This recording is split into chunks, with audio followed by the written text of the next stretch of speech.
What is good, everybody? Welcome back to the channel. My name is Gray, your one and only corrupted angel, and today we are back with Warframe. This time with the double caked up on a Saturday afternoon Sevagoth Prime, the glassest cannon of them all, but more importantly, the thickest.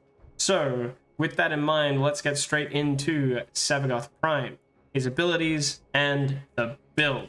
This is a raw helmethed build, and something that is pretty new player friendly. Everyone has a rhino, everyone will eventually get the helmet, and more importantly, this only requires one primed mod and one arbitrations mod, which is super easy to get. So no big deals, really newbie friendly, really intermediate build, very little former, super fun.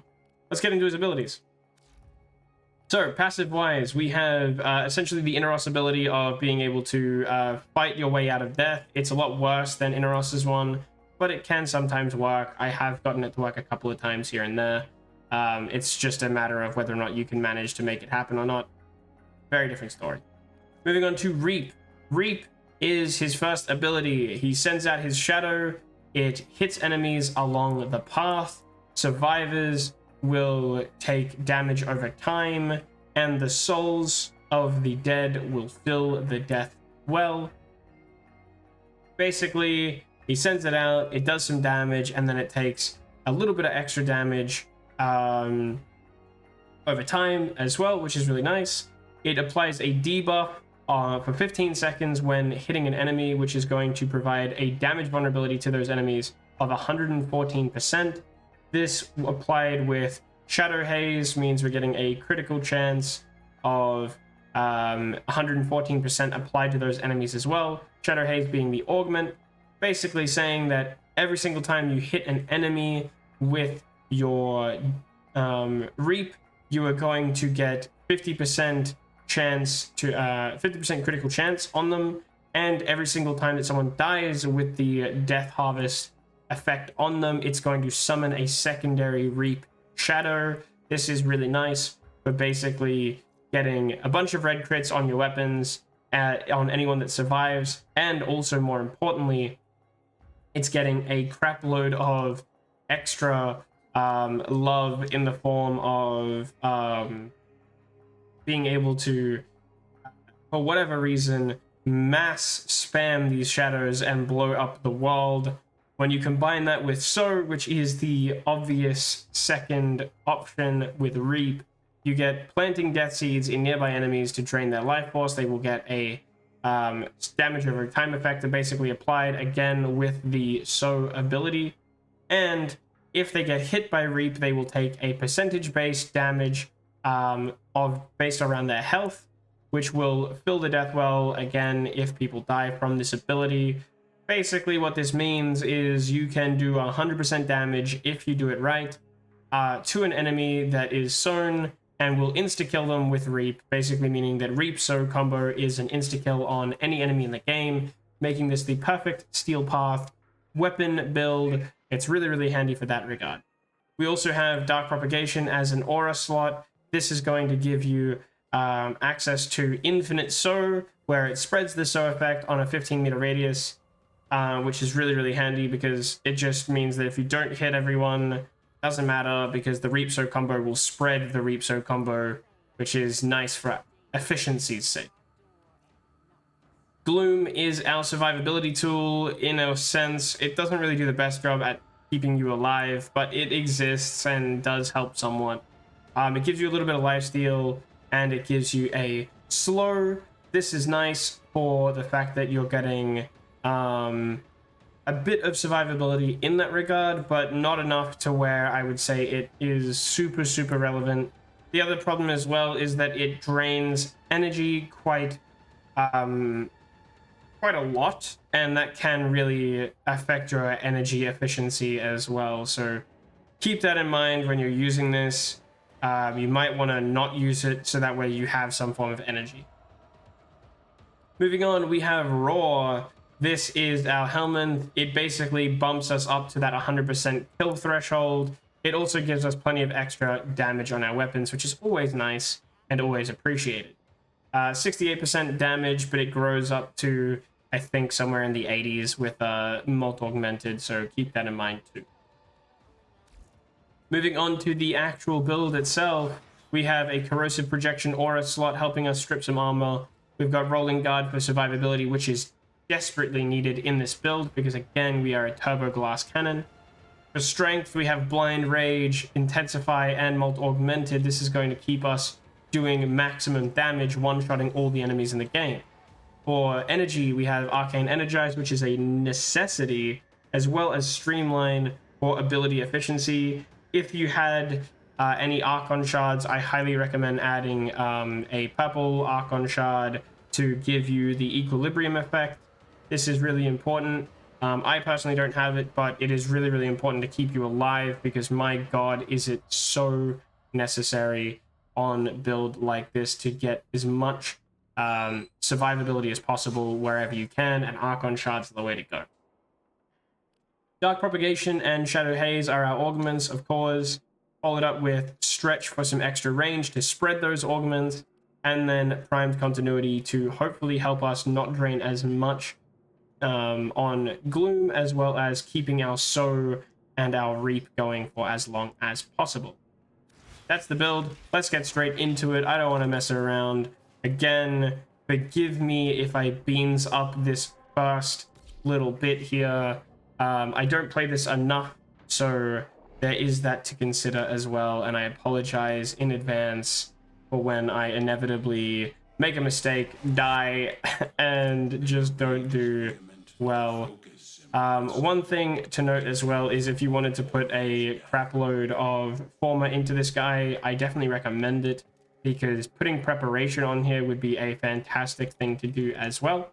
Preparation would help you with just this early starting phase, so that way you don't have to worry about necessarily doing what I'm doing, which is the Xeneric sitting here waiting to get all of your energy up. Alright, now the other one as well that you want to keep in mind is probably some blue shards to get some extra energy too. That's another thing that I recommend. Life support has been cut off. They're trying to choke. We're gonna wait for people to spawn. There we go, people have spawned, and everything dies.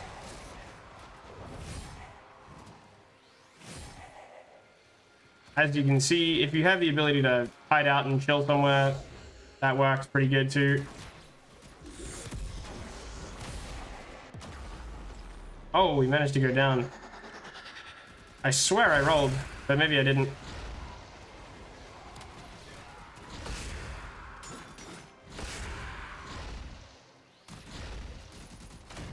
No, I managed to die. Again, very, very hard to get that ability to work, but it exists. It's there. Again, you want to be just on the move, constantly using your invulnerability and doing that sort of jazz. Use your buff. Apply your Gloom if you can. Energy-wise, it can be a bit hard. Make sure you constantly use your abilities. This guy is the ultimate glass cannon. If you're not killing, you are dying, and that is the reason why I struggle with him, and also one of the reasons why I don't really play him as often as I would like.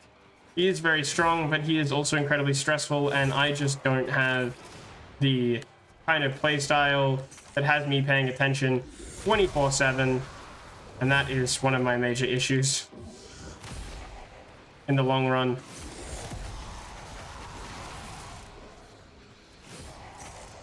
You want to just... I've delivered a life support capsule to the area. Activating it will buy you more time. Get as much energy back as possible.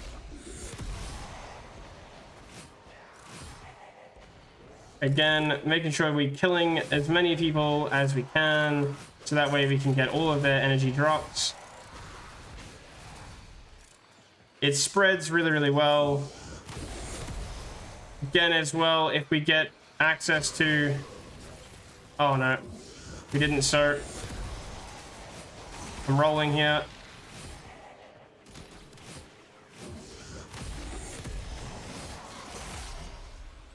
There we go. And just blowing up the world. We're getting there. It does really sort of spiral out of control with this build too. The moment that you are able to apply your abilities all en masse and all at the same time and group up some big groups of enemies, that really helps too. Any enemies that are spread out or anything like that, it does sort of hurt the build quite a fair bit. You're not going to struggle to kill anyone in this build, but you are going to potentially struggle with certain other things. Nautilus is a fairly good companion for this. I'm not using a very good companion at all for this build. I highly recommend something like a Nautilus that can help you shield gate a little bit, or something that can help you group like a Nautilus as well. I highly recommend something like that to really help push the build further, just because unfortunately there is times where you're just going to struggle a lot more than you probably should. And we're running out of energy.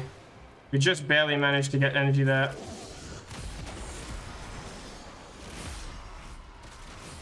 We just barely managed to roll. I honestly think that Nautilus would be the perfect companion here, with a shield gating build, allowing you to bring some shields with some bond mods, as well as hopefully... Oh, are we gonna run out of energy again? Yes, we are. Okay, well, we're gonna do it the old-fashioned way. Ooh, we just barely got sniped out. I was about to roll too. Oh, we managed to get up there. Nice.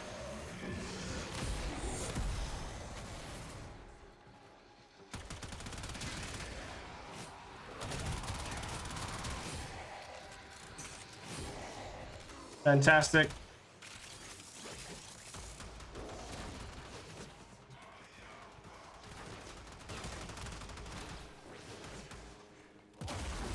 Come on, use my abilities, please. Oh my god. Well, I used them, but in the very last second, unfortunately. Oh, just barely. There you go. Like I said, it does require a little bit of skill, and I just don't have that skill sometimes.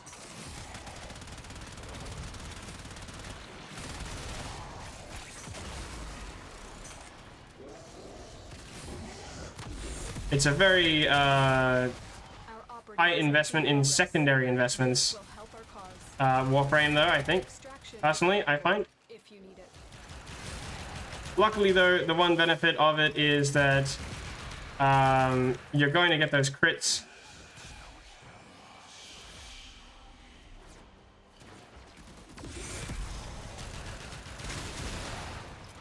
If you do have a secondary fortifier as well, that will probably keep you alive a little bit with the build, which is nice. There you go. There you have it. Again, not the best display in the world of the build, unfortunately, just because I have a little bit of skill issue. But if you practice, you get a secondary fortifier on here for some overguard even. That works really well for you. Highly recommend it. The build works. It does 100% damage with some Archon shards and a maybe better option for your companion. You can really boost the survivability of the frame quite a fair bit. Again, purple shard for some equilibrium benefits, gets you more energy, gets you more survivability. A Nautilus with some shield gating on there as well to help you. Means that you can pair rolling guard with the shield gate. Hopefully then you have plenty of time to get plenty of kills and infinitely revive your shields, meaning that you're never going to really die, and that is also a really big possibility. But nevertheless, I hope you enjoyed the build. Definitely something to keep an eye out on if you want to do some fun gameplay where you're a caster frame that actually really works at Steel Pass at any level. Again, definitely try out a different companion than the Panzer Profiler, which does pretty much nothing for you in this build. But I wanted to show off the build nonetheless, even without a perfect companion for the job. And yeah, this is one of the reasons why I don't really play him much. I don't quite have the necessarily survivable tools to keep him alive. to the extent that I am able to play him efficiently. I am way too skill diffed for this, but nevertheless. Enjoy it. If you did, please do like, comment, subscribe, all that sort of jazz. Leave any thoughts you have down below about the build. Hopefully you enjoy it. And definitely give some love over on the channel. We've got daily uploads. We've got daily streams over on Twitch. And more importantly, we have everyone that is watching this video to thank for that. So thank you all. I will see you next time. Farewell. Bye.